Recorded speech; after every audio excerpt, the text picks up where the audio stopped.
వండిన చికెన్ కర్రీని ఫ్రిడ్జ్లో ఉంచి మరుసటి రోజు తింటున్నారా? అయితే ఈ విషయాలు తెలుసుకోవాల్సిందే. మనలో చాలామంది చికెన్ కూర, ఫ్రై మిగిలితే ఫ్రిడ్జ్లో పెట్టి మరుసటి రోజు తింటుంటారు. దీనివల్ల ఆహారం వృధా కాకుండా ఉంటుంది అని అనుకుంటారు. నిపుణులు ఇది ఏమాత్రం మంచిది కాదంటున్నారు. ఫ్రిడ్జ్లో నిల్వ చేసిన చికెన్ వంటకాల్లో బ్యాక్టీరియా వేగంగా పెరుగుతుందట. ఇది ఆరోగ్యానికి ప్రమాదకరం. ఎందుకంటే చికెన్లో ప్రోటీన్ ఎక్కువగా ఉంటుంది. వండిన తర్వాత ఎక్కువసేపు గది ఉష్ణోగ్రతలో ఉంచితే లేదా ఫ్రిడ్జ్లో పెట్టి మళ్ళీ వేడి చేసినా బ్యాక్టీరియా వేగంగా పెరుగుతుంది. సాల్మొనెల్లా, ఈకోలి ఇలాంటి బ్యాక్టీరియా చికెన్లో చాలా త్వరగా వ్యాపిస్తాయి. ఇవి శరీరంలోకి చేరినప్పుడు ఫుడ్ పాయిజనింగ్ కలిగిస్తాయి.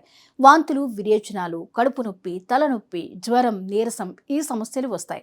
ముఖ్యంగా పిల్లలు, గర్భిణీలు, వృద్ధుల్లో రోగ నిరోధక శక్తి తక్కువగా ఉంటుంది. అందువల్ల వీరు ఎక్కువగా ఎఫెక్ట్ అవుతారు. చాలామంది ఫ్రిడ్జ్లో ఉంచితే పాడవకుండా ఉంటుందని అనుకుంటారు. ఫ్రిడ్జ్లో నిల్వ చేస్తే బ్యాక్టీరియా పూర్తిగా చనిపోదు, పెరుగుదల మాత్రమే నెమ్మది అవుతుంది. ఆహారాన్ని మళ్లీ వేడి చేసినా బ్యాక్టీరియా ఉత్పత్తి చేసిన విష పదార్థాలు నిర్జీవంగా ఉంటాయి.